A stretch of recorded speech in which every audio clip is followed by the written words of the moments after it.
3000. What is doing? My name's Maloney. This is the 3000 podcast. I'm joined today by a rapper, a Melburnian, and a dude who just smoked 2 tracks back to back. Grizzly Bastard, thanks for coming in, man. What up, man? How's it going? Good. I love the Bastard name because I'm actually a bastard as well. Oh, yeah? Are you a bastard? I am technically a bastard, yeah. There's a lot of bastards getting There is a around lot these of bastards days. There's these not a days. lot of people Yeah. getting married anymore. Exactly. Yeah, I sort of added that on. Originally, it was just Grizz or Grizzly. Stem from a then I'm nickname like- or something? It's sort of, yeah, it came from a nickname. My grandpa's Cherokee. And we did I remember when I was really young, sort of like a smoke ceremony thing. Yeah. And I fully saw like a bear in the cloud. I was like 10 or something. Yeah. So ever since then, I love bears, love me grizzlies. Cool. And then, yeah, it sort of became a name. And then eventually, yeah, I added the bastard just as a little extra sort of, just a little extra thing. Because I guess there's a million grizzlies like out there sort of thing. Yeah. There's a lot of grizzly, there's grizzly boy or something in grizzly. Yeah, so I'm like, grizzly bastard. Yeah, and it kind of has a little Australian kind Yeah, of sort of the other thing. Yeah, for sure, man. All right, so we're going to talk about obviously your rap career, where you're at now, but we've got to start at the beginning, where you grew up and how you got into this hip hop stuff. Cool, sounds good. So I was born just outside of Byron Bay in Mullumbimby. Yeah. And we lived there for about, I think I was about 4 when we moved. So parents split up. We moved down to Melbourne. Yep. With my mum because that's where like all her side of the family is. And my dad eventually came down as well, which is good. So yeah, they've got a good relationship now and everything. Yeah. Nice spot up there though. Yeah. We went back, I think, in 2019 to like the house I grew up in, and man, it's Worth like $4 million now. oh, probably. Yeah, I didn't see the thing, but it's the backyard has like a little rainforest and stuff like that. So Amazing. yeah. But no, I'm glad we moved down to Melbourne in the end because, yeah, it's pretty much set my life up, met all my friends and everything like that. So I'd probably be surfing or some shit like that if we stayed up there. But a lot of music comes out of that sort of neck of the Yeah, woods, no, though. definitely. Yeah. But yeah, so moved down to Melbourne. So I've been here since I was 4. Yep. Burn City, West Side the whole time. We moved to Yarraville at the start, Spotswood, and then been in Williamstown, Newport ever since. So, man, but that is a nice part of the West. Not to say Yeah. there's anything wrong with the West, but Yeah, that no, is a definitely. really nice spot over there. Definitely. I think Yarraville's had like nicest town in a couple of years running, I think. It does, man. It feels like it's a little town. Obviously, it's Yeah. like 5 minutes from Melbourne, Yeah. from the CBD, but it does feel like a little community there. Yeah, no, they're nice areas, definitely. For sure, man. So yeah, pretty lucky to be in sort of those areas. Yep. Definitely. And then, so where did you discover hip-hop music? It would have been the first like rap song I can remember like really remembering and getting into is Gorillaz and Del the Funky Homo Sapien, Clint Eastwood. Yes. So that came out, I think, 2001. I would have been about 5 Yeah. or something. But I remember it was the very first CD I ever got. We got it for Christmas one year or something. But it was because, I don't know if you remember the videos, but they had obviously the awesome animations. And he was like a giant or yeah, something. and there's all the gorillas in it and stuff like that. So that instantly drew me in with like the cartoons and then the music itself. And then the more I think of that, the more that set me up for like my entire adulthood essentially, because I still just love my cartoons, all my animation. I try and put that into my music videos and stuff like that quite a lot. For sure. And yeah, so that was the first CD I ever got, which is kind of trip hop, but there's a few like just straight up rap songs on it. Obviously, Del the Funky Homo Sapien, Yeah. Who's Ice Cube's cousin. So yeah, that was the very first one, and then in probably year 3 or 4, I started getting into like Hilltop Hoods, Eminem, and Funk Wars. Yep. And then from there, because I said how I mentioned my grandpa's Cherokee, he's like African-American Cherokee. Once he realized I was listening to like Eminem and stuff, he's like, all right, that's all good, but you got to listen to Public Enemy. He put me onto Ice Cube. What else did he put me onto? The First Poets and stuff like that. So like real traditional sort of old school hip hop. So he grew up in the US? He grew up in the US, yeah, and then moved to Melbourne in like the 70s, I think. Yeah. Once my mum was born, so they all came here because, yeah, all the family So was that's here. interesting. He's got that relationship with that music, even though he was living here while that was happening. Yeah, you know? exactly. Yeah, Which so it is was a bit cool. later. But he also put me on to like Muddy Waters and like James Brown and all the old school stuff that it's sampled from. For So I think sure. that's where the connection came from. And that's it, man. It all goes through these cycles. Yeah, like, 100%. You know, Muddy Waters was ripped off a fair bit for rock and roll, and then rip off rock and roll a fair bit. I mean, when I say rock and roll, a lot of well-known songs have borrowed pretty heavily from Muddy Waters. Yeah. And then those songs get sampled into hip-hop and everything kind of goes in a bit of a cycle. Yeah, definitely. Well, I think Ronan said it even recently on one of the things. If you're a fan of like old school hip-hop, you sort of are just a fan of like soul, funk, blues. Yep. So yeah, it all started making sense when he showed me all that stuff. And then from there, I just really got into it. Started buying CDs and just immersing myself in it. For sure. And it's awesome that even though for a lot of people that is late, obviously because you're young, but to be exposed to hip-hop in the 2000s there, but the fact that you went back and did the research and luckily you had your grandfather to show you the way is cool, because a lot of people would find that music there and think that hip-hop started in 2001. Yeah, well, I was very lucky to be shown, all the old school stuff, because that's probably what I listen to more so than like new stuff. I'm usually digging backwards rather than forwards. Which is cool. Yeah. And you can hear that in your music as well. I appreciate that. Yeah, that's good. For sure, man. Because, I'm making it for the old school heads, really. Well, that's a bit of everyone, but You strike me as a little bit of an old soul. Yeah. Do you feel like that? I feel like that, yeah. You're sort of born in the wrong era? Yeah, late 90s. So I had like a bit of that 90s, but I mean, I was 3 years old, so. Yeah, for sure. But I sort of caught the back end of the 90s, which is good. So then you start digging. Has he got records that he's given you, or he's just pointing you in the direction? He's more pointing me in the right direction. I can't remember if he ever had like the CDs and stuff, but he just put me onto a lot of stuff like Public Enemy and Ice Cube and stuff like that. That sort of thing. And then from there, I think I sort of just kept finding more and more on my own, like with that help. Yeah. Mm-hmm. And then I guess this is the difference because you're a bit younger. You've got the internet there. Yeah. Digging and finding cool shit becomes reasonably easy. Yeah, definitely. I was always pretty big on the CDs as well. So I started just like probably when I was year 7, so like 11, 12. Started getting, I don't know, I got my first job, so I had money. And that's when CDs were still a big thing then. So I was still buying like, I think I started with like Eminem, Hilltop Wood CDs, and then from there just finding everyone else really, just in the hip hop section and just going for it, just buying it. Yeah. And got like a DMX CD pretty early, Ice Cube and stuff like that. Yeah. And just kept finding more and more. For sure. And other kids at school into, like hip hop's big then, right? So it's not like you had to seek out other kids that were into it. Yeah, exactly. A lot of kids are into it. Yeah, well, like my mates put me onto like Aussie hip hop, like Hilltop Hoods and Funk Halls and stuff like that. From a rap perspective or from just a rap perspective? No, we were from a rap perspective. We were still in like, year 5. Mm-hmm. So they started putting me onto that because I was mostly listening to American stuff at the start. Yep. And then from there I think you just sort of find it through like features on and stuff like that on CDs, and just kept going through there. And at this stage, had you thought about rapping? I was sort of imitating like spitting verses that I knew off by heart and stuff pretty early.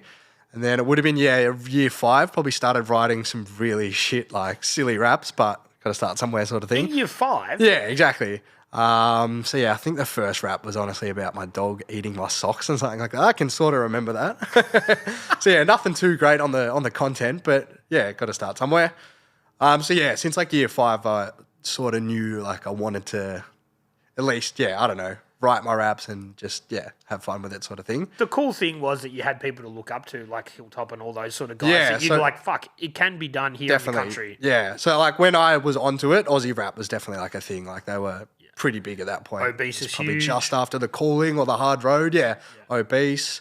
They were a big like powerhouse at the time for sure. Mm-hmm. Did you venture to any sort of, did you go into Obese Records? Did you go to the record shops and that sort of thing? I did go to the old Obese. Young. I was pretty young. I didn't go to Obese until maybe, I was in high school definitely.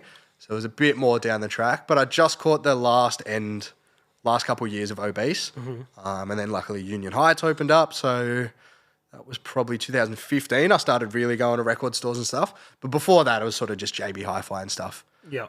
But in that time, JB Hi-Fi was stocked with like Crate Cartel and all the sort of underground stuff. It was pretty good to find stuff. I remember in that era, JB with the handwritten sections, they would have the skip hop section. Yeah, that's right. Or it depends. They would call Aussie hip hop, but there's called it. Each store could kind of personalize their own stuff. And some of them, there was plenty of Aussie content. So that was good. I reckon it probably started fizzling out in like 2010, 2012. But up until that point, yeah, you could get pretty much all the Aussie hip hop that you needed in JB Hi-Fi, which is cool, at least CDs wise. Yep. So yeah. Yeah, I don't think they were even doing records then. Yeah, it was definitely a CD era. And then I think the records sort of came back into play. Yeah, for sure. But yeah, so that was good. I got heaps of stuff early days just through JB. Yeah. And then, yeah, started catching on. I think by the time I got to like Obese and stuff, I sort of had everything on CD. And that's when I started picking up records and stuff like that. Okay. So yeah. So then, so you've always been a bit of a collector, like Definitely. Yeah. Definitely. Because I got, as I said, that Gorillaz CD was my very first one when I was like 5. And then like... It's interesting because like they are the first that I know of sort of like animated... made-up band. Yeah, that makes sense. sense. It's kind of interesting that that's the first CD you've got, which is a bit... Not to say they're not legit, but it's basically Damon Albarn. Yeah, that's and true. his animator mate and just a few musos, 100%. you know, which is a interesting concept in Yeah, itself. definitely. I think that actual band is only Damon Albarn and the animator. Yeah. His name, Jamie Hewitt, I think. Okay, there you go. But yeah, I think that's probably what drew me in the first place was the animations. Because I was so young, like, it wasn't really the music. It was definitely the more the visual to start out with. Yeah. And then, yeah, just as I grew up, that CD just stuck with me. Loved that. And then, yeah, M&M CDs obviously pretty accessible and stuff. Hilltop at the time. So, yeah, that's how I started collecting them sort of thing. And then you're writing songs about your dog eating socks. Yeah. Is anyone else rapping with you? Did you know anybody who was DJing? Not really, no. So until year 7, my mate Theo, we sort of were rapping together. And then he stopped sort of rapping but started producing. Okay. So all my first like 3 projects that I put out like officially, they're mostly all his beats and stuff. What's he using for production? Ableton, he had like an MPC 300, I think. Okay. Or was it 500? Little tiny one. Yeah. And yeah, a couple drum pads and stuff like that. But yeah, mostly through Ableton. Through samples and that sort of thing? Through samples, yeah, and sometimes just keyboards and stuff, like whipping it up himself. So yeah, that was really cool. I wouldn't be like doing anything really if it wasn't for his help in those He's still making beats? He's still making beats, definitely less. He's more chasing the snow these days. But yeah, whenever he made me a new beat recently, which is good. So yeah, whenever he gets a time, I'll definitely get him to send some through. For sure. But yeah, he's went to Japan for like 6 months, so he's chasing the snow. Yeah, for sure. So then I guess, but you start to realise, okay, well, I can make something sort of from scratch here. Yeah. You know? Yeah, basically. So obviously, I think it was his suggestion once we put out Chapters Between, which was maybe the 3rd project we did. He said it's probably a good idea because we were just recording in his attic or in my lounge room. He's like, if you want to start doing this, I reckon like, and by that point, like I'd built a bit of a relationship with Checkers.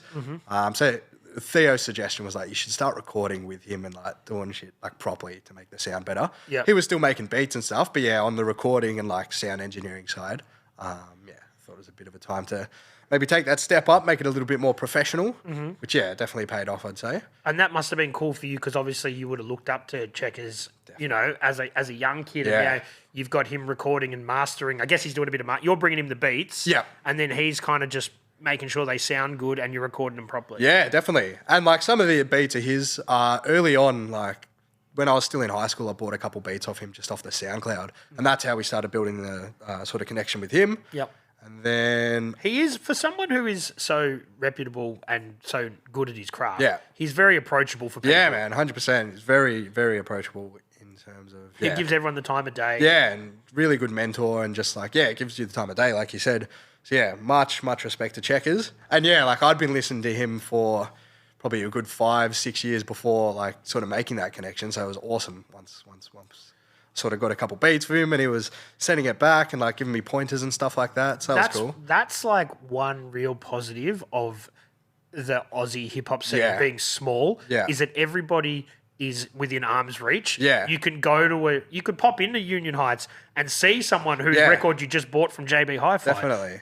And everybody, because it is a small scene, everyone's happy to sort of, within reason, chat to each other it's very and cool. give you the time of day. 100%. And I think like the older school heads sort of know if they sort of nurture the youngins coming up, they're going to be, you know, more onto like traditional hip hop sort of thing and like keep the culture alive as it's like For sure. intended sort of thing. And that's it, man. makes And I sense. think once you show them that you have respect from where stuff came from and Yeah. you're willing to learn, they'll be willing to teach you more. Exactly, I think definitely. when people come in with a dismissive attitude, like, oh, I don't care about anything that happened before 2000s, Yeah. people are like, oh, well, that's the wrong mentality, Yeah, and we'll let exactly. you fucking figure it out for yourself. Yeah, pretty much. So yeah, it's really good in that sense for sure. Yeah. And yeah, there was a couple little like pinpoints. Like I bought the first couple beats off Checkmate. We were sort of talking just through email and stuff like that. And then I went to an in-store. It was one of the last sort of years of Obese where Checkers was there. Yeah. So I got to meet him. That was the first time actually meeting him and having a little chat. And then And you're like, I'm the guy from the internet. Who's yeah, been buying probably. your I beats." can't even remember if I said anything like that. I don't know if I even said that it was me Yeah. at the time. But a couple years later as well, I reached out when he was doing either his Yin or his Yang EP. And that was one of the first sort of early gigs I got into. I had like a 15-minute set there. Yeah. So I got to meet him again. So yeah, it was sort of like little step by step. But that was an awesome experience as well. Yeah. Definitely. So yeah. So when you've got 15 minutes and you get to play an opening set for someone who you've been looking up to, Mm-hmm. how do you pick the tracks? How do you... I think by that time I had a few beats of his that I'd written and recorded too. So I think my That whole makes set sense. was his beats, yeah. Yeah. Which was like, yeah, pretty good little intro, I think. For sure. And that's your first time properly performing on stage? No, there was my very first gig was actually with Fatty Few. Mm-hmm. I won't say the venue because I was actually 16, so I technically wasn't allowed in the venue. Let me guess, it was laundry. No. I won't say. I won't say. Don't want to get anyone in trouble. But he ran like a little online Facebook competition of just like put up your music, whoever gets the most like likes sort of thing or something like that, we'll give you a 15-minute set at the start. What's this on Facebook or something? Yeah, Facebook or something like that. This would have been 2012 or 13, I want to say. And by that time, I was still in school, so I just got everyone in my school like that I was mates with them. Like, please like this, and got the slot there, and that was an awesome experience. He remember him sitting up at the front or standing up at the front and just watching everyone's set, and then just absolutely smashing it himself. Him and DJ Bogues. Yeah. So that was that was my first proper gig. For sure. Were kids at school, your friends, were they down with it? Were they like, what are you doing this rap thing for? Trying to think. A couple kids like a year above me used to give me a lot of shit and stuff. But no, everyone in my sort of circle was pretty like supportive and thought it was cool and stuff like that. Yeah. I did used to go in year 7, I was MC Fat, PH4T. I used to get a lot of shit for that, which in hindsight, I'm really glad because I was putting out music in like year 7 onto Bandcamp and shit like that, just recorded out of my mic. And I used to cop a bit of shit from like the older kids, which made me take it all down, really sit down and like learn the stuff properly and practice my shit. So I took like maybe a 3 or 4 year gap between there of just like, didn't put any music out. I just worked on it. Which in hindsight, I'm really glad happened. They kind of did you a favour. They in a definitely weird, did. tough love Bullying way. works out well sometimes because when I go back and listen to that, I'm like, fuck, this is so cringe. And like, I mean, I was in year 7, so of course it's going to be. Look, but I'm glad they did because it made me, take a step back and just really study it, record it, and Reset, practice. man. Yeah, exactly. A lot of people, some of the biggest artists, not just in hip hop, in any music, have points where they have a rebrand and just rethink what they're sure. about. The fact that you did it in year 7 is probably a good thing, yeah. Because, who knows how long it would have gone on like that before reaching like a level that's, I don't know, acceptable to other people's ears. Yeah, and it probably wasn't the best name, to be honest. Exactly. So, I'm really happy that did happen. It all worked out well. But that is the cool thing about someone of your generation with... You can look. I'm sure a lot of people think they're amazing rappers because they rap to their friends at parties and stuff, right? With the internet, it puts you out there, so you're not just going to have this echo chamber of your fucking mates telling you you're good. Other people go, man, that sucks. Yeah, bad. Which it's not great to put people down, but that's kind of positive reinforcement that people need. Yeah, exactly. It can work out like in your favor for sure, which it did. It did for me because that's the thing. Because it was like the internet age was truly well in effect. As soon as I had a couple of raps, I'm like, all right, I'll put this out. And like, Yeah, for sure. And that's the thing now. People don't need to have a stack of songs. They can put 1 or 2 songs out and that's it. Exactly. That's all they need to do.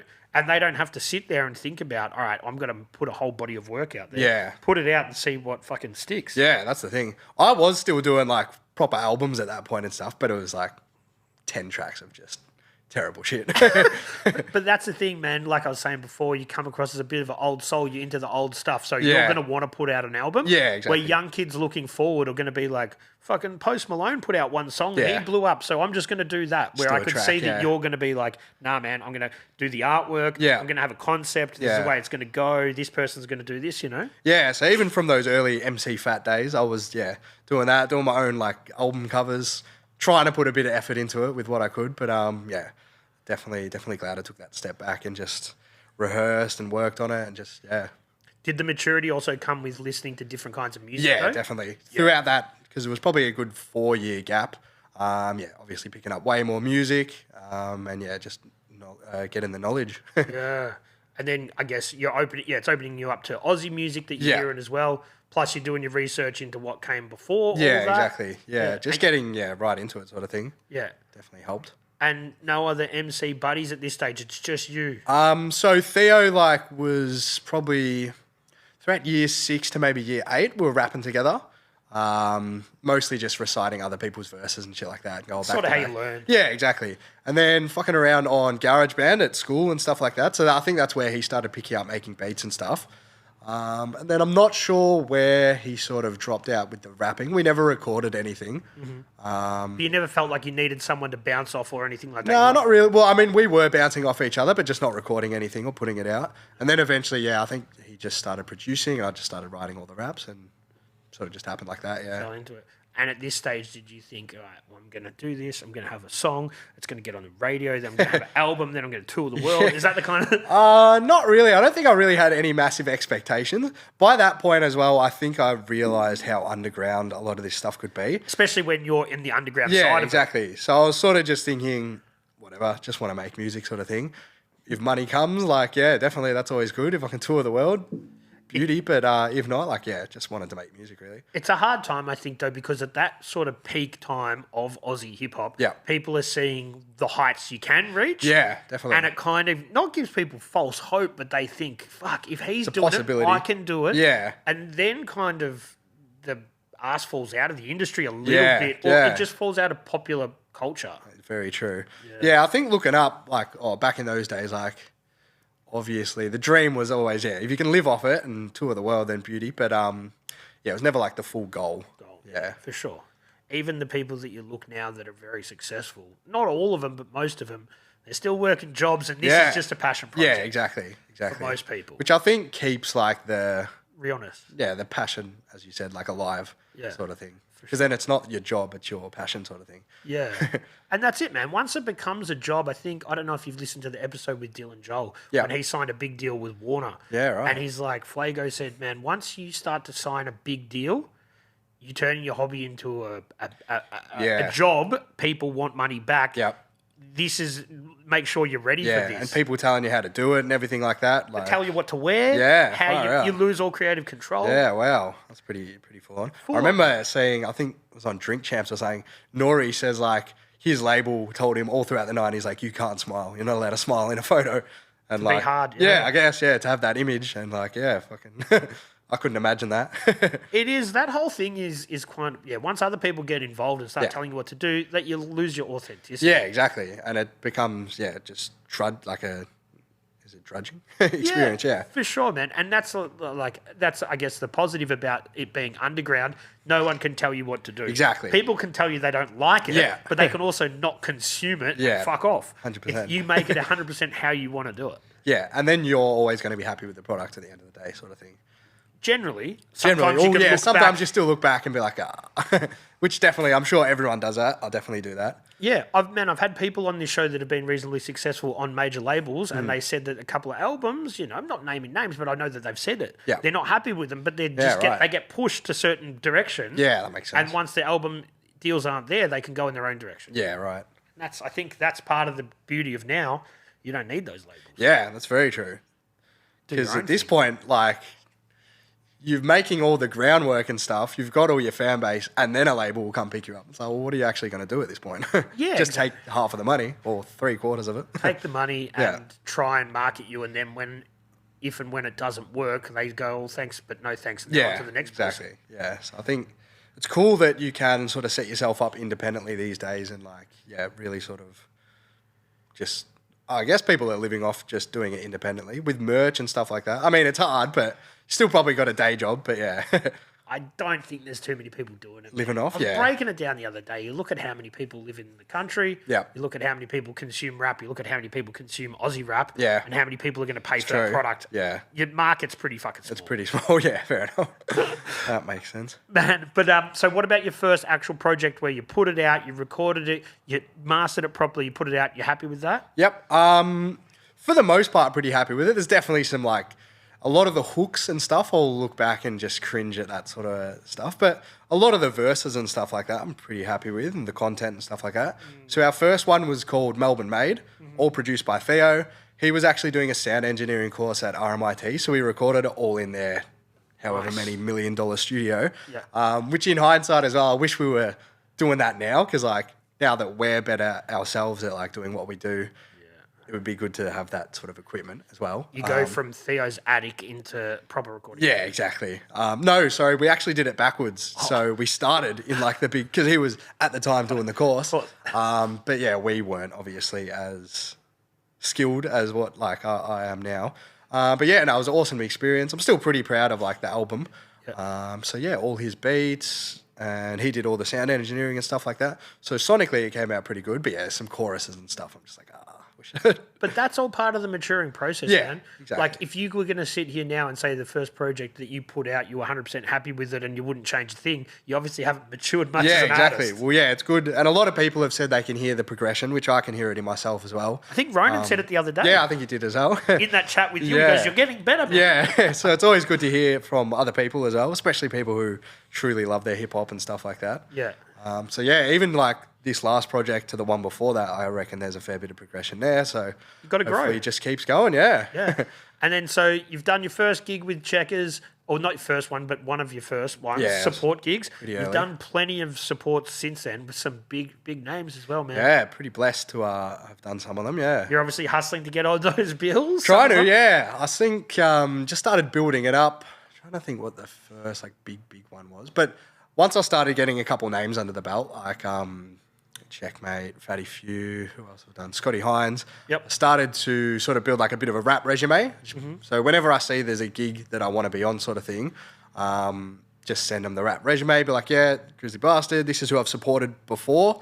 Here's a couple links to tracks and stuff like that. And obviously, as that just keeps building the list of people I've supported, that generally helps a little bit, for sure. It's like you need one to get to the other. Yeah, exactly. It's all a stepping stone sort of thing. It's kind of like this show. You're like, if this person does it, then this person will do it. Then Yeah. that person does it, and then Exactly, and yeah. it snowballs. Eventually, yeah, if they sort of know the name, they'll be like, all right, well, if he's working with him, like, yeah, it's probably a good idea. Yeah, for sure. And Fatty Few sort of set a pretty big benchmark as the very first gig because, like, I mean, he's like an Australian legend for sure. Yeah. And I grew up listening to him for like probably nearly 10 years before like doing that as well. So yeah, that was a monumental experience for sure.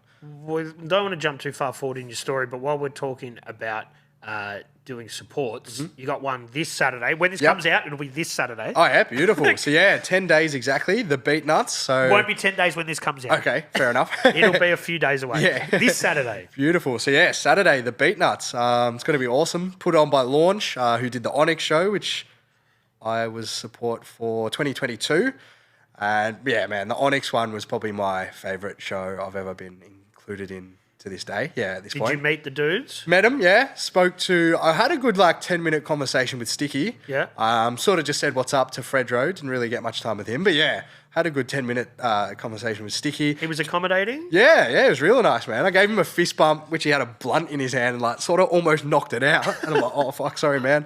And then yeah, I was wearing a signed Onyx shirt as well, which I bought that night. But got to tell him, yeah, I've been listening to you guys since I was like 12. At the time I was 24, I think. So yeah, good like 10 years. Yeah. And he's like, yeah, that's dope, man. Like, good on you, sort of thing. And yeah, I was sort of just telling him how like I grew up listening to them and how much of an honor it is to, yeah, open up and share the stage with them sort of thing. Got a photo with him. But yeah, that's about as far as that went. Yeah. That was my favorite sort of like international gig I've done. Why But was that? Just because I love Onyx. Like, Okay. I'm a diehard Onyx fan, man. Yeah. Just been listening to him non-stop. since I was Because they about they 10. had a big gap between albums, didn't they? Yeah, I think so. Well, Colby, you would have got onto it later. Yeah, so you I was didn't on know way that. later. Yeah. Exactly, yeah. So yeah, by the time I was onto them, I think they were still doing stuff. Yeah. But two of the members dropped. Oh, I think one of them passed away and one of them dropped out. Yeah. So it's now just down to two. Yeah. But they tour the world and like they put on a crazy live show. Yeah. I reckon that's the closest I'll get to like a 90s rap gig sort of experience in packed out laundry bar, sorry. Yeah. So yeah, that was awesome. That was my favourite experience just because I love them so much sort of thing. But Tech 9 was my biggest show to date, definitely. Yep. I reckon there was probably maybe 1,000 people there. That was Wow, where was that at? Croxton Band Room. Yeah, Do you reckon that fills out 1,000? I don't know, man. Could be under 1,000 to be honest, but it seemed like a massive, massive show. There was a whole packed room. Like I don't know if you've been there, but it's a huge sort of And they're like Onyx are reasonably underground, but Tech 9's like you've got really diehard fans. Yeah, like he's really big, he's hit and miss for me, but the good stuff of him, like I really like. Very as well. technical. Hey? Yeah, very technical. He was definitely a good inspiration in like the fast raps and stuff, and that was like an experience. I was the only support act for that night. We got set up in this big room up at the front. We got a rider. We got paid pretty well, which was good. So when you say we, who was DJing for? DJ Detective, shout outs. He did the Onyx show with me. He did Tech 9. Yeah. Did Brad Strutt. We've done a good couple gigs together. Yeah. And he'll be doing Beatnuts with me as well. So yeah, shout outs to Detective. But yeah, Tech 9 was crazy. They've got really diehard fans. They were really responsive. I sort of like, obviously each gig I try and tailor like the set list to fit sort of that artist a little bit. So I was doing a lot more fast raps and stuff like that. Yep. But yeah, their crowd was awesome, man. Really responsive, all cheering and stuff. That's how I got connected with Michael from Urban World as well, which is awesome connection to make. He's been really good. The record store in Cranbourne. Cranbourne, yeah. Yep. He's been really good to me. And yeah, it's good. It's good to call him a friend at this point, yeah. For sure. I haven't been out there. I follow him on Instagram and see the stuff. Yeah, no, he's got an awesome shop. And it's just a hip-hop shop? No, he's got a bit of everything, but definitely mostly hip-hop. But yeah, he's got heaps. He's got heaps of stuff. Soul, jazz, like pop. But yeah, it's mostly hip-hop, definitely. Hip-hop, yeah. And he's really good for like American and like CDs, like rap CDs are pretty hard to get here unless it's like your mainstream stuff, but he has heaps of stuff. Imports them. Yeah, imports them. So yeah, it's really cool. For sure. But yeah, he saw me at Tech 9 and then messaged me like the next day or something, and we just built a connection from there. So that was a really good one. That's awesome. Yeah, it's really cool. For sure. And in this sort of small underground Melbourne/Australian hip hop scene, it's important to have relationships with these record stores. Definitely, 100%. Hugely, yeah. And that was cool. Like I've been going into Union Heights since I was, sort of late high school as well. So slowly building up a relationship with Frankie as well. So that was awesome. Was he a hard nut to crack at the start? No, not really, because I was just in there buying music at the start. I wasn't trying to push my music or anything to begin with. But I think after I'd shown my face a few times, didn't try and push it until I had a physical CD. And then had you played him your stuff though? Nah. Had you sent him a link or anything? I don't think so. Maybe Frankie, correct me if I'm wrong. I don't think I sent a link. I wanted to go in with like a physical product. Yeah. So I think when I had the prologue, I handed out a bunch and said, man, if you could just like hand it out to anyone buying CDs and stuff, like as a little freebie, then yeah, please do. And he was happy to do that. And yeah, so I just kept building from there. So it was cool. Man, I don't want heaps of people to go in there with wax CDs and stuff, but I'm pretty sure that Frank, if you've gone to the time and effort to record something and you're passionate about it, I think he will stock it for you because he cares about the scene. If you've got the right mentality and you're putting out physical product, I think he'll at least stock it. He may not front up the cash, he might put in consignment, but that's the kind of dude he is. 100%. And yeah, early ones, like I wasn't expecting any like to buy it and put it in store. I was just handing it to him and like, if you want to hand these out for free sort of thing, with people who are coming in to buy other stuff. And then I think I did that for a couple projects and then I'm like, hey man, do you want to buy any? And he got him in, so that was awesome. For sure, man. Yeah. And you need those little relationships, then you can go to, whether it's Northside or then you go to Urban World, you go to all your different, 100%. And then, so that was awesome. So yeah, all these like sort of relationships you sort of build up over time, obviously. You slid Strut's name in there, but you didn't go into how did that one come about? That one was, I already bought a ticket to go to see the show. This was 2022 as well, I think. Yep. That was a good year, actually. It was Onyx, Tech 9, and then Brad Strutt, actually, in a about 4 months. So that was a really good year. But the show was already organised and everything like that. And it was just one of the ones where I reached out and just said, hey man, if you've got it was a packed show as well. There was Checkmate and Villy, Mental As, Pirate Mafia. So it was a full bill already. Everything was organised. But I reached out and sent the little rap resume again and said, man, if you got any room, I'd love to just do a free little set to start it up or whatever. He said, yeah, there's 15 minutes at the start. If you want to come in and do a little set to open up. So yeah, that's how that one happened, which was an awesome night as well, man. That was a crazy one. That was the first time I ever got to see Brad Strutt live as well. Mm-hmm. And he was cool? Man, the nicest guy ever. Smashed his performance as well. Paid me, which I wasn't asking for or expecting, because I slid in everything was organised. Yeah, sure. Man, it was really, really, really nice of him. When people are happy to pay artists, when they maybe don't have to. Exactly, man. Props have to be given, man. 100%. He definitely didn't need to. Just the experience to open up for him for 15 minutes was, all I was hoping for. And that's amazing. And then the just pay to on add top's that just name a little bonus, to add that name to your resume. Exactly, which then gets more gigs rolling through. 100%. Yeah. And I slid over the Scotty Hines one as well, actually. When we put out Roddy, which is definitely my biggest song thanks to him being on it for sure. Yeah. Got to perform that with him live at one of his shows. I think that was 2022 as well. So that was an awesome one. Actually getting up on stage with him as well and doing it together. So that was a really good experience. Yeah. Yeah. For sure. Those are probably the biggest ones as far as gigs. Yeah. And then the Beatnuts. And then Beatnuts coming up. Huge. Yeah. It's going to be massive. Yeah. For sure, man. Very excited. And they're another one I've been listening to for a good 15 years or something like that. So yeah, for sure, man. Yeah, it'd be very cool. Hopefully get to give him a handshake or something like that. Yeah, man. And that's in the same sort of area, same street, but it's not at Laundry. No, that is at Laundry. It is at Laundry. Yeah. Fuck, Laundry's got it locked down. Yeah, it is at Laundry. Everything's at Laundry these days. Yeah. I thought it was at the Nightcap for some reason. True. I think there's a couple others coming up that are there. But yeah, they're at Laundry, the Beatnuts. And our friend Dedlee is supporting as well. Yeah, that's another monumental one. I've never seen him live. And obviously, Australian rap icon. Been listening to him for a good 10 years as well. So yeah, that'll be awesome. Launch has done a really good job at putting on the support acts for the whole nation, really. I know Perth's got Downside. Adelaide's got Delta, who's DJing for them the whole tour. Really? So he'll be there as well at Melbourne. And then, Dedlee, Shynin Armour, Jake and the Fatman, Kmodo and Cadet X, and myself, who, man, everyone there is top tier. Yeah. Hip-hop shit. I didn't realise Dedlee was DJing for them for the whole tour. I actually... Delta, sorry. Sorry, Delta. I spoke to him yesterday just in text message, and I said, can you do an episode when you're in town? And he said, I don't know if I'll have time during this tour. I didn't realise that's what the tour was. True, there you go. Because they haven't billed him on any of the other Launch ones. only just announced it a couple of days ago, I think, that he's touring as their DJ, yeah. Sick. And then... forgetting. You'd almost want to go to the other shows just to see it. 100%, yeah. That's what I mean. They've done really good. And if you took out Beatnuts, the Dedlee and the support acts is a show in itself. Yeah, I know. And then there's Beatnuts on top, so yeah. I've got my mate's 40th on the weekend. Oh, yeah. I'm tempted to sneak out after that and enough, go over the river and check it out, man. Yeah, fair enough. Man, yeah, but what a bunch of names that you can have you're not supporting them, but you're on a bill with them, so that adds to the resume too. Exactly, 100%. Where do you fit in the set list?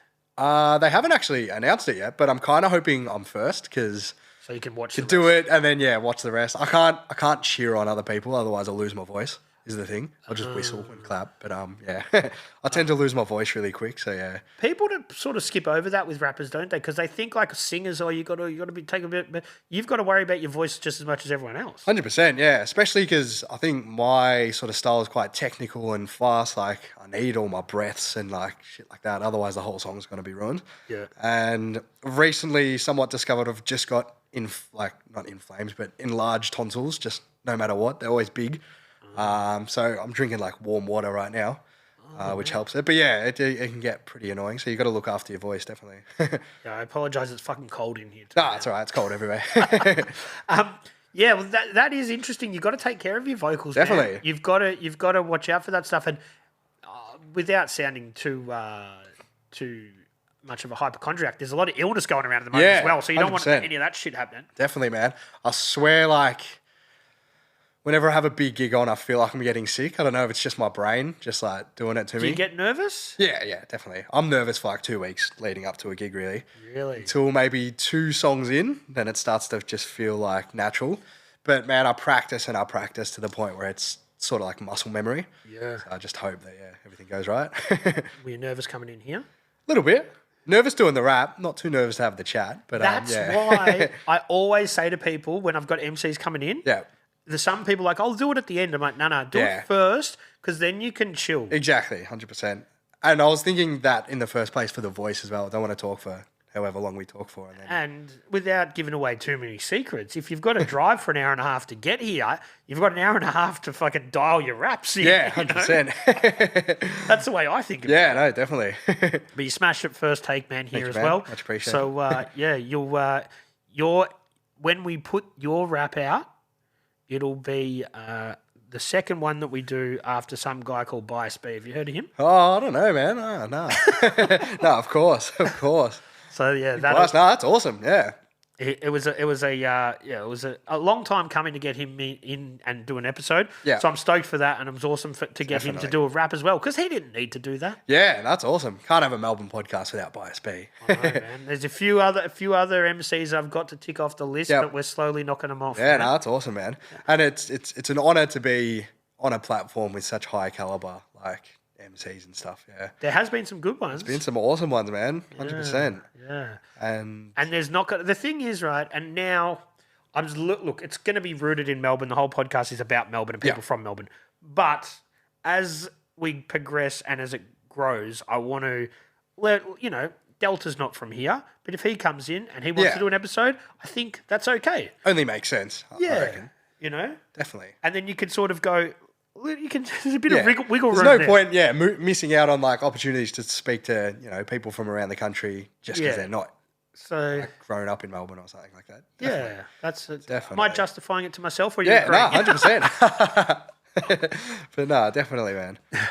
Who are some MCs that you haven't had a chance to work with? That hang on, before I say that, you mentioned Scotty, you got him on a track, but who are some MCs that you have had the privilege of working with, recording wise, not supporting? Yep. And who would you, in a perfect world, like to work with in the future?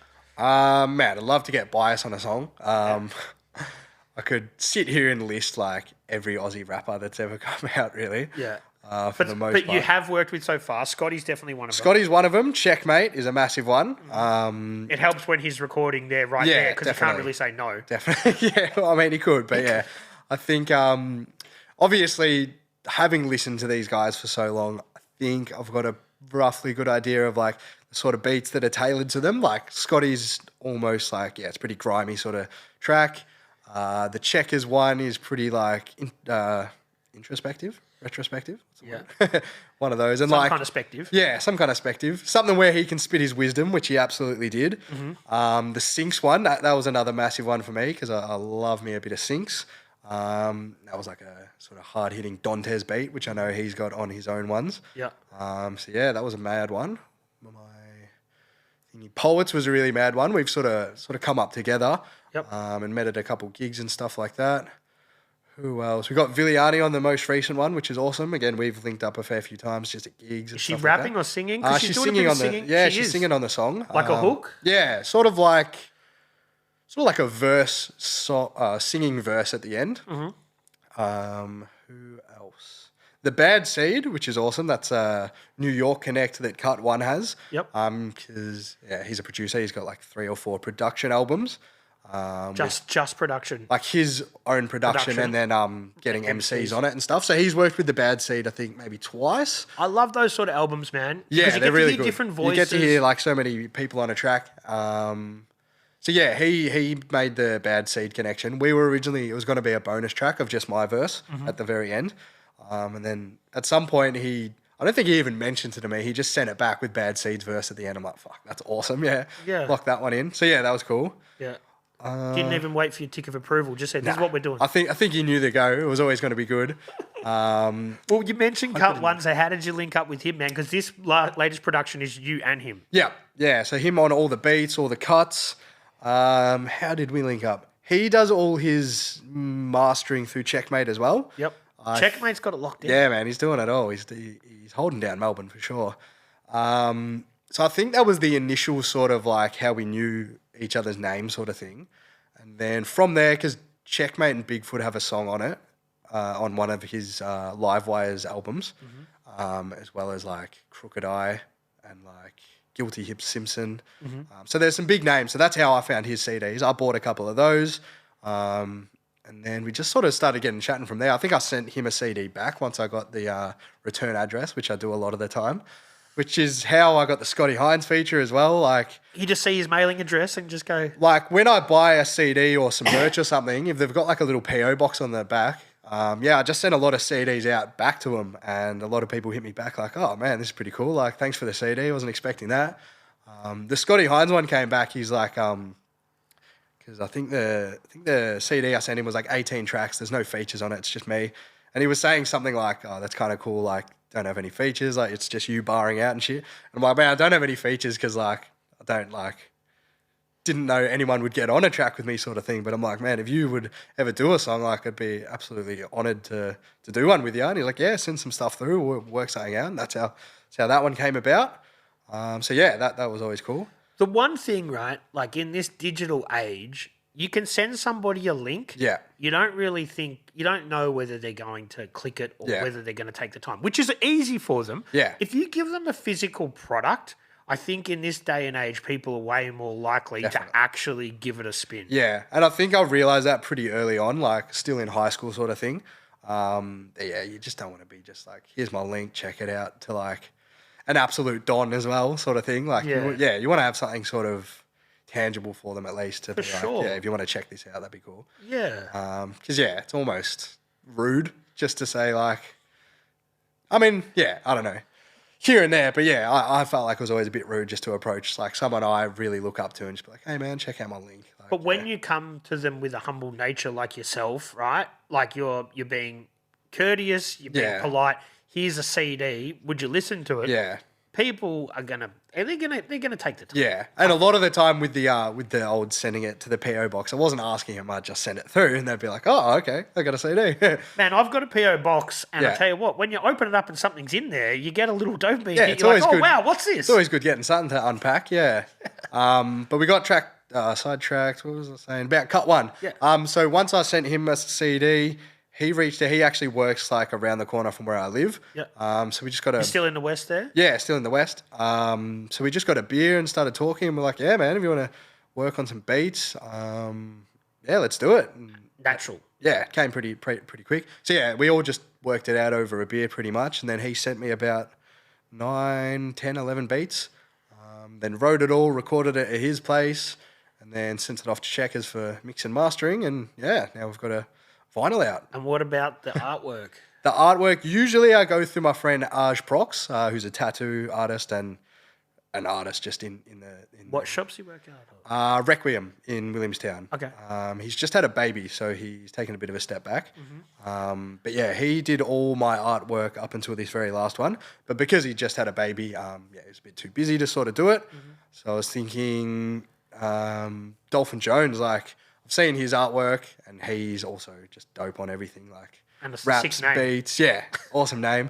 And I'd seen like a few artworks he's done, like Buges Brothers and stuff. So I reached out to him and said, yeah, man, if you want to like do a commission sort of thing for this, that would be awesome. And he was happy to do it. Did you give him the inspiration? Because I think I can sort of see some inspiration there. Yeah, once we had the name of like what we were going to call it and everything, Kut One actually did up like a little guess. Mock-up. A mock-up. Yeah. That's the word I'm looking for. And sent that through, and then, we sent him that, and then he painted it from there. I think it's a bit mixed media, but I think he started off with a painting and maybe added some stuff. Have you got the original artwork? No, not yet. He just moved house, and he said he can't find it, but I hope we can get it, Dolph. Dude. But yeah, that would be awesome. And then the actual vinyl, which we didn't realise, has come out on sort of like a canvas, like, it's almost like bumpy sort of thing. So it feels like a painting as well. So the cover has. The cover art, yeah. I was going to say, you don't want your vinyl to be bumpy. No, sorry. Yeah, the cover art. So yeah, that was an awesome surprise. So it's like embossed almost. Yeah, it was really cool. But yeah, that's how we got the artwork for this one. But depending whether AJ is like, because I love to keep it, he's one of my best mates as well. I'll probably just use both of them for all future artworks unless they're both busy or something. And that's the first time you've delved into pressing vinyl? Yeah. So I couldn't have done a vinyl without Kut One's help for sure. He fronted all the money and I slowly paid him back for it, which is very, very, very nice of him to do because he didn't really know I could have just run off with the money or something like that. I mean, we'd built a bit of a connection by that point, but yeah, you never really know. Yeah.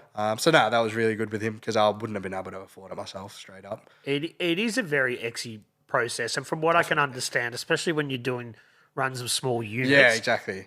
You'd be lucky to make $10 off a record sort of thing. Yeah. You know, once you talk about packaging and everything, isn't it? Right? Yeah, exactly. Yeah. And I think it was cheaper in the end to like do it over in America do 50 copies and get it sent here, which is what we did. But yeah, very grateful to have him on board for the whole project and everything. It's I just did the raps really. He's done everything else, so it's definitely more of his project, I'd say. Yeah. I mean, it's a good collaborative effort, obviously, but yeah, he's put a lot of time and effort into it, which is very thankful. And more work with him in the future? Yeah, definitely. Yeah. Definitely. We haven't got anything locked in at this point, but I'd love to do another project, and I'm pretty sure he's on board. But from a rap perspective, like not doing a body of work, if people wanted to work with you, if people want you to feature, or if people want to send you beats, you're always down? Yeah, definitely. 100%. Send it through.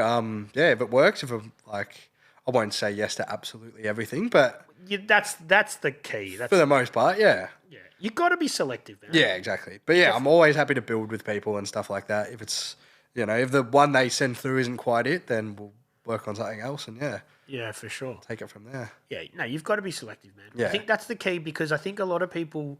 You seem like you're reasonably calculated, but a lot of people are just happy to be involved. Yeah. And like, not to say that that's not always the best idea, but you got to pick and choose and make sure that you pick the right stuff and don't try and jump on someone else's track that's not for you. Yeah, exactly. If it doesn't feel right, I wouldn't do it. But yeah, I'd probably just tell them send something else and we'll find something that does work and we'll get it from there. We'll fucking make it work. Yeah, exactly. But what was I going to say? Because the Kut one as well was the first time I wasn't doing like everything other than like the artwork itself. But yeah, I'm pretty used to like arranging it, doing all that sort of stuff and like doing all the promotion and everything like that for it. So yeah, it's been cool to have like a good collaborative effort in terms of that. Yeah.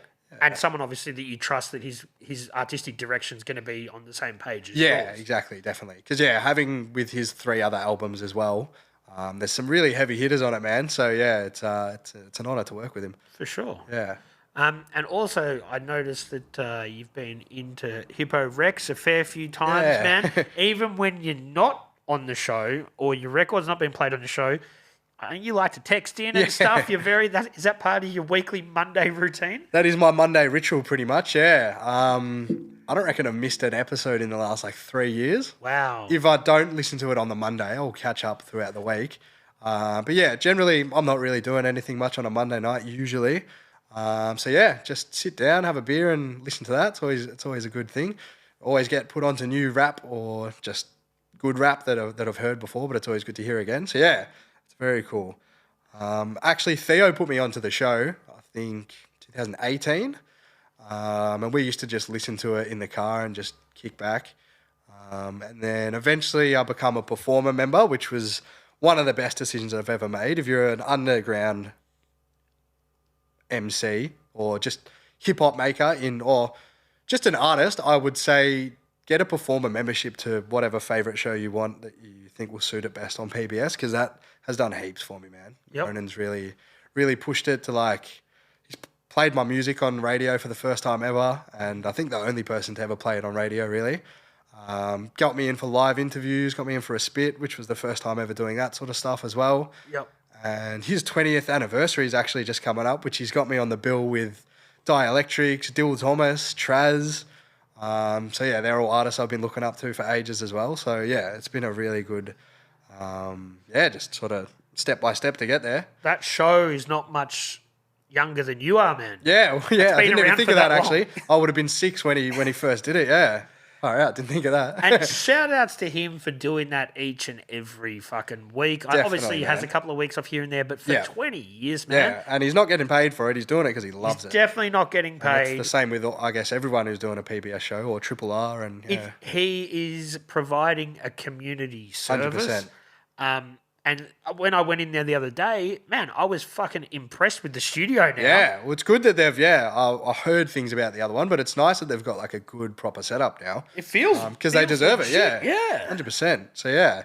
But yeah, that was awesome. I would highly recommend getting a performer membership for anyone who's... So you just have to say, when you go to do your membership thing, you just click performer member. Yeah. It costs a bit more. I think it's a little bit more, but it's $120 a year. Like... Pretty good investment. For sure. I reckon, yeah. And then that sort of, I guess it doesn't guarantee you, but it puts you in good stead for them to invite you back to do that sort of stuff. Yeah, definitely. Yeah, it doesn't guarantee anything, but it's good. You'll always get your name shouted out, definitely, so you'll at least have your name on the radio, which is a good step. Yeah. And then, just... It's amazing that the reach that show has. Like, I did it a couple of weeks ago. I've put out 80-something episodes of my podcast. Yeah. Some people have never paid any attention. Yeah, right. And then some people message me like, oh, I heard you on the radio. Yeah. Like, it's like people actually listen to PBS a lot, and specifically that show. And I think the people who are tuning in are pretty diehard fans and like in the community sort of thing. So, yeah, it's a good look for sure. Yeah, man. It's awesome. And we have to be grateful that we've got a service like PBS. I think there's a lot of other places around the world. And even, look... Triple J, love it or hate it, it's a government-funded fucking thing. Yeah. It's a platform for people to put themselves out there. So we're lucky we live in a country where people fucking, definitely have that opportunity. Yeah, 100%. Because without them, what would you just be stuck with the Fox, wouldn't you? That'd be bad. Maybe cut that if No, man. It's true. Like, when you get an Uber or something, and I'm like, fuck, man. Yeah. I'm like, I can't listen to that stuff. Yeah, it's so bad, It kills me. Yeah, it's no good. It's no good. Not only the music... But I hate the presenters. Fake, like, hey man, we're gonna have this new track by this person. It's coming up. It's terrible. Yeah, it's not good. No good. So we have to think ourselves lucky that we have services like PBS where you can listen to a whole bunch of diverse stuff, and the people that all put those shows on, they do it because someone's got to fucking do it. Yeah, exactly. I'm sure and they do it because they love it, sort of thing. They love it, but it would become a grind. Yeah, for sure. It'd be taxing. Yeah. And I guess that's the other good thing with like a performer membership, even if you're, say, not getting like any airplay from it or whatever, at least that money's going towards just keeping PBS alive or, whatever public radio station you're choosing to subscribe to. So, yeah, it's keeping like the community alive for sure. Yeah, and I think that we're just going to reiterate what you're saying. Even if you aren't a performer member, if you don't have the $120, you're some kid who's 16 at school, doesn't have any money, reach out to those local shows within your genre, because if they like your stuff, they're more than likely going to at least spin your stuff. Definitely. Or invite you in if you're lucky enough. Yeah, so that's one avenue that people totally forget in this fucking internet age. Definitely. I know on the PBS one, all the shows right down at the bottom, they'll have like a little PO box or just like an email. So yeah, even if you can't afford to become a member and stuff like that, definitely a good idea to send it through, because you're getting it to people who like love that sort of music and will listen to it and potentially play it. Yeah, exactly. So yeah, it could never hurt. And there's so many different niche radio shows on that network in general. You could find one that's exactly spot on. If you make ambient music, you can find the right show 100%, that will be into that shit. 100%. If you make soul music, you've got a show. Everything's there. And it's cool, man. Like in my car, I've just got PBS Triple R as the two settings. Between both of those, like, you're pretty much covered. I didn't even put my aux on for the hour and a half drive here. I was just listening to jazz on PBS. Yeah. And it's cool because sometimes you do hear music that you don't, Yeah, like I probably wouldn't usually, I mean, like a bit of jazz. I know like Miles Davis maybe, but I wouldn't have known anything, the stuff that I just heard on the way up, but it was awesome for the sunny drive up here. So you didn't have your instrumental on, just rehearsing those? Nah. Really? I rehearsed this morning, but like I said, since the day you said to come in, I wrote that probably within that week, and I practice it every day. Sick, man. Yeah. I love to always ask different MCs how they memorize, because there's a lot of syllables, a lot of fucking words in there. Do you visually see it, or do you just get the flow and it kind of takes you? Do you mean for writing it, or like actually rehearsing? Rehearsing, and for actually storing that shit in your brain. I just drill it into my head, really. If I've got like a gig or like one I need to do, like a song I need to do, I will practice that at least once to twice a day for however many days leading up to it, just to drill it into my head. And then I think by that point, it sort of becomes muscle memory. Once you hear the beat, you just need that first word, actually. I've had a couple gigs where like just forget the very first word, and if you forget that, you know, the whole song's sort of like, what are you gonna do? So I've had, I think, one gig. I like looked at my phone. I'm like, oh yep, get the first word, that's in the brain, and then go from there. Yeah. But yeah, I just drill it into my head until it's like muscle memory, essentially. Yeah. And then yeah, as long as you can get that first word remembered, from there it sort of just flows out. Yeah, For me, yeah. everyone's different. Yeah. Everyone must be different for sure. I think some people are sort of visual. Some people need to find that rhythm, and then the rest happens. That makes sense. It's something that I can talk a lot of shit, but I couldn't remember. Like I can't store that shit in my head. Well, that's why I'm always so impressed by stand-up comedians, man, because For sure. like for me, like I've got a beat to go off, that triggers it in your head sort of thing. They're just doing like an hour of like, I mean, I'm sure sometimes they're going flying off the handle sort of thing, but like for the most part, like the really good comedians would have it down to like a science, essentially, I reckon. Yeah. Which, always impresses me. You just got nothing to go off. It's Nah, like, how do you with remember tracks, if you kind of lose your way, Yeah. you can kind of fluff it through the chorus Yeah, and then for find sure. and pick it back up again. For sure. Even if like I might miss a word or something like that, a certain drum or like difference in that will kick it back so you can continue on from that sort of point. But yeah, if you're just going off absolutely nothing but just you, like, always found that really, really impressive. Yeah, yeah, for sure. And singers too, man. Like, Yeah. To get up, like with rappers, not to discount what rappers do, but you don't have to generally worry about holding a note most of the time. 100%. So you got to memorize all that shit, and you got to make sure that your voice is hitting the front. Oh, yeah. Never even thought of that either. Yeah, it's definitely Respect to all the singers, rappers, and comedians out 100%. Yeah. there. I'd like to get some more comedians on the show. Yeah, that'd be cool. Yeah, I didn't want to do it for quite a while because I didn't want it to be like a comedy. You know, like there's so many cringy fucking podcasts where people try and make each other laugh. Yeah, I get I you. didn't want it to be like that, so I was really hesitant. And the only comedian I've had on so far that I can think of, Steele Saunders is a comedian, but he sort of does other stuff. But he's Goxie, who's like just a funny dude in general. But yeah, I'd love to get some more comedians on. Yeah, man, it's always good. Yeah. I can imagine they'd all have like a pretty good chat as well. So, yeah, the comedy scene's pretty dark. Yeah. It's a lot of drugs. A lot of people have been not Yeah, no, I necessarily can picture now, that. especially in the past. Yeah, I think for it's sure. changed a bit. I think like most of the greatest like comedians and writers are all alcoholics and stuff. Yeah. Man, a lot of heroin back in the day. Yeah. Right. Yeah. All right. Yeah, there's that's definitely another sort of subgenre I want to dive into, but in the tasteful way, not like let's sit here and fucking try and make each other laugh. Yeah. Like let's talk about the deep dark times that Yeah, for sure. Because a lot of people in comedy, man, they put on a front that they're happy. Like you look at Robin Williams, Yeah. and there's It's often a lot the way, of I swear, yeah. the opposite, man. Yeah, man. It's pretty. Yeah, that'd be some interesting conversations for sure. Yeah, I know. I need to start to expand my Yeah, guests. comedians, get on. No, I love rappers, but when I look at the forecast of what's coming up, there's like, you know... rapper. Well, there's a fair few. Fair enough, And yeah. a lot of them reach out to me, or a lot of people, just one guy snowballs onto the next. Yeah, I makes love sense. hip-hop, man. It's awesome, but I do want to try and diversify. Yeah, no, 100%. That's fair enough. If you're out there and you're a comedian and you're not like shit and you've got a good story, let me know. I can't even remember what we were talking about, but I was asking you how you got these. Oh, the bench Yeah. or the lights. Both, really. So man, I've always been a huge fan of Melbourne. Obviously, I've lived here forever. But those benches, I don't know whether it's a timing thing. You're a bit younger, but does that mean Melbourne to you? Oh, yeah, for sure. It definitely It's a staple. It definitely does to me. Like Yeah. it just when I see that. So just being a fan of that sort of Melbourne City stuff, Yeah. I just went online. I'm like, I've got to find these benches, and I found like two of them, and I got them for my own house. And then when I was moving to my own studio, I'm like, the bench is so Melbourne. I just need like a wall where people can sort of ride on. Yep. And then it'll look like a street. And I was that makes looking sense. for like fucking a stop sign or something. Yeah. And then my mate found the traffic lights. Yeah, that's perfect. And the traffic lights just sort of made it. And yeah. to Was the it po- already like cut out of the floor or something? It was, yeah, we had to modify it a little bit. Yeah. We actually took out the little beeper. Oh, yeah. So if you push the button, it'll cycle Oh, through yeah, the true, lights, true. but it used to go boop, boop, boop, boop, Yeah. boop, boop, and that's no good when you're recording. So Yeah, we took that makes that sense. out.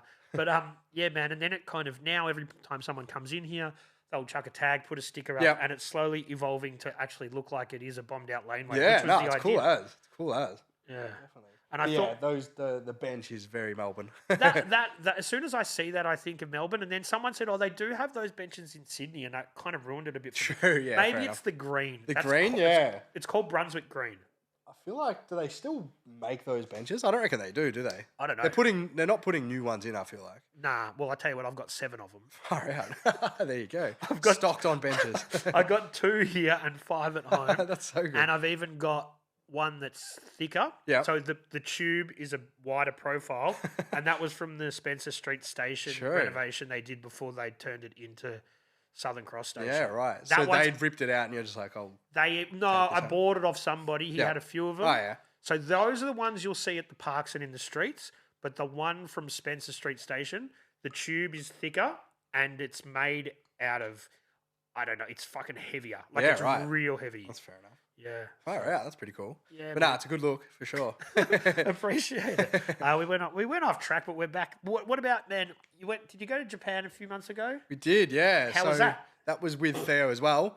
I think I mentioned before how he's just chasing the snow. So he had been there for 6 months working in Hokkaido, which is like a snow town, as a barista. And I've wanted to go to Japan since I was probably 10. I always grew up on like anime and just... I realised they got a big hip hop culture over there and stuff. So yeah, did you go digging there? Yeah, man. I couldn't get any vinyl unfortunately because I just had my backpack, but I left with about 50 CDs, I reckon, which like all the old school like American rap that I can't really get on CD here without importing it over and stuff like that. So I got heaps. I stocked up on all that stuff. Yeah. But yeah, so he was there for 6 months, and I'm just like, I'm coming over when you end like work there, and we'll just go travel because he'd just stayed in the town. So I went there. But he'd have the language down. He'd be... Nah, not really. Because Really? working in the town, he said it's like, obviously there's a lot of Japanese people in the town, but he's just surrounded by other internationals essentially for the most part. He definitely had some phrases and stuff, which was handy when I got there. Like, sumimasen is excuse me. So we had like a couple of the sort of pleasantries down, which was good. But yeah, so I went there. Visited his little town for about 3 days. We went for a little ski, which I was terrible at, but it was fun. Then we went to Sapporo, and then you can train it from all these places. Pretty much, except for Hokkaido to Sapporo, we had to fly. Yep.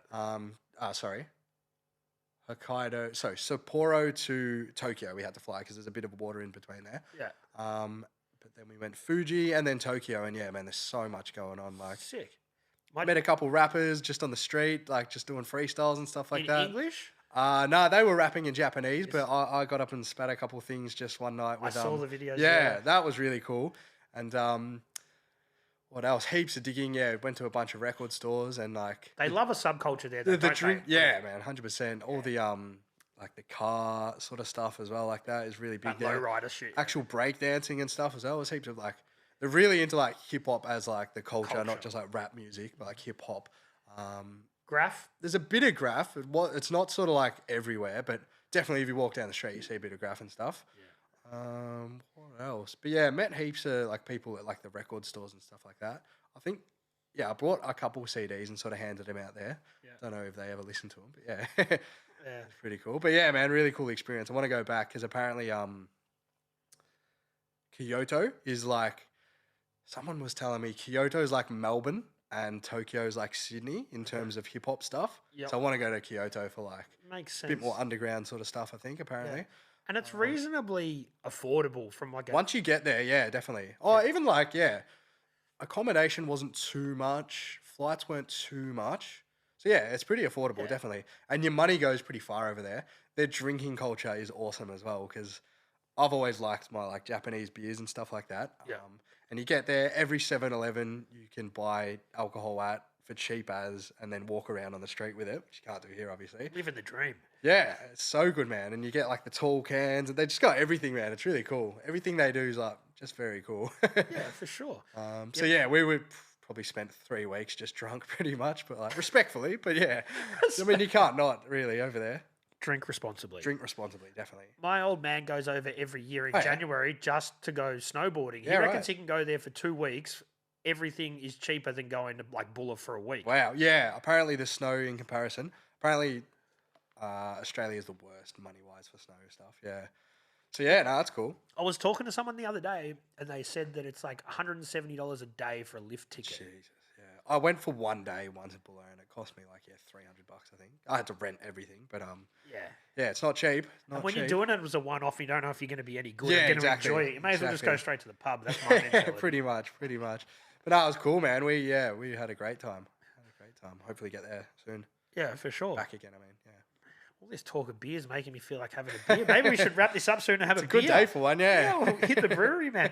Do you want to let people know what else is coming up for you and what they can expect from Grizzly Bastard in the rest of the 2024, man, going into 2025? Yeah, so there's a couple. The Beatnuts gig, that is in 10 days. So It is that's this the Saturday. 10th of August, yep. After that, we'll have Hippo Rex anniversary, 20th anniversary. I'm going to try my best to get to that. That'd be sick, yep. And that one's a free entry before 10. It's at Revs. Whenever Union Heights puts on something at Revs, it's a great night. And the seasons of change working with that as well. So there'll be art show too. All the artwork on the gallery side of things as well. But yeah, Frank does an awesome job at putting on those events. They're always free. I don't know how he manages to do them free, but yeah, no excuses really. And that'll probably, I don't want to talk out of school, but potentially coincide with when he's going to be moving to the new shop too. I think so. It'll be roughly around then, I suppose. But that was another one actually earlier this year was the Jace Beatheads launch. So that was all put on by Union Heights as well. Yep. Packed out room of Revs Revolver sort of thing. And yeah, just an honour to be included, one, on the album and then to actually perform it there on the day. And Jace is such a legend as well, man. He's does a lot of community youth work and stuff. I know he records like Kut One, who's a young gun, up and coming, just real fresh. Yep. But yeah, that was a cool experience. I actually sent him I can't remember how that came about. Deets actually, it would have been from the Get Down. Yep. That's how I met Motley, who I'd been listening to for years. That's how I met Jace. And then eventually Jace sent me some beats because he saw me at the Get Down. And I sent those beats to Motley. So, yeah, it's all because of Deets, really, that song came about. And the moral of this story is go to fucking gigs. Yeah. If you're an up-and-coming person, 100%. don't sit there on the internet sending links and Yeah. sending files. Get amongst go it. to gigs, and that's Sure. how you meet people, and that's how you forge relationships. Definitely. Networking is probably a bigger part than even you've got to have a bit of music out there, but yeah, you got to network. Yeah, You got to network. And that's why you got to do the knowledge as well, because if you don't, how would you know, sort of thing? Man, you got to... Look, I was networking for 25 years. It was also going out drinking beers and socializing, but in a roundabout way, that's networking. That's how you do stuff. Exactly. If you sit at home on the internet, you might make some friends overseas, but it's not really going to equate to much. You have to fucking get pretty lucky. You got to get out there and meet people. 100%. And yeah, it's awesome, man. I've met so many people who I've looked up to for, 10 plus years, and some of them I'll call a friend, some of them a mentor, at least some of them just a good acquaintance sort of thing. Yeah. And it blows my mind sometimes. And it might work into a professional, or maybe not professional, but a working with, relationship down the track. Exactly. You're forging those connections. Yeah, if I could have told myself 10 years ago, you'd be, I don't know, kicking back with checkers and having a good convo, man, it'd blow my mind sort of thing. Or even just sitting here, doing an interview. So for all the new performers, we've got a little checklist. Yeah. Become a performing member Definitely. of PBS. Go to gigs more. Go to gigs. And get out there and talk to people and communicate and reach out to people, because in 100%. this small space, you'll be surprised how approachable a lot of people are. Definitely, man, 100%. And yeah, they'll put you in a good direction. As long as you're respectful. Yeah, got to be respectful. Show respect, you get respect back. For sure. That's just with anything as well, I guess. Not really just music. We're giving fucking life advice here, man. But what was I going to say? So yeah, the Jace Beatheads album, another one I've had in my collection since I was 12 probably. Yeah. I think it's a good 15 years between them. So yeah, when he said to come and I sent him a verse, he's like, come into the studio, we'll do it properly sort of thing. So that was cool, getting to work with him. And yeah, he's just such a nice dude, man. Yeah. Yeah. So Just real supportive. And this Saturday, you've got Beatnuts. Later, early, what is it, September 6th? September 6th is the Hippo Rex 20th anniversary. Yeah. And then it hasn't been announced, but there's going to be a gig on October 5th. So I can't say much more than that, really. But yeah, Okay. another one. I think I might know this gig. Okay, very nice. Maybe, I don't know. Yeah. Maybe I'm. I won't say it because it hasn't been announced yet. Maybe I'll tell you off air. But yeah, for 2024, that's about it, I think. Oh, sorry. I wanted to say the Jace vinyl was technically my first vinyl I ever got on, which is just the one song with Motley, obviously. But yeah, that came out maybe 2 months before we pressed our actual vinyl with Kut One. So that was really cool. So 2 vinyls in a year is like a big milestone for me. For sure, yeah. So yeah, that's awesome. And like the list of MCs that are on that project, like you got Lazy Grey, Bigfoot, 1/6. Like again, it just sort of got to pinch myself half the time to be like, fuck, I'm on a record with all these people I've been looking up to for 15 years sort of thing. There you go. So yeah, it's been a good journey. Good times. Yeah. And who knows what 2025 is going to hold. Yeah, who knows? More stuff. So yeah, we'll keep pushing it and just keep doing it. Yeah, for sure, man. Well, it's been a really interesting chat, and I really like to speak to somebody who is younger than me but has respect and understands that music has a long lineage that came before them, which is really cool, man. And I appreciate you taking the time to tell us how you got to where you are. That's cool, man. Thank you for having me. It's an honour to be on, honestly. For sure. Love the show. Cheers, man. Well, I reckon we're going to hit the pub and have a beer. What do you reckon? Sounds good. Grizzly Bastard, you're a good dude. You're not a bastard at all. Don't listen to the name. He's a good guy. Go and cop his most recent album with Kut One right now. I appreciate you coming in. Thanks, man. Thank you, man. Legend. Cheers. Cheers. 3,000.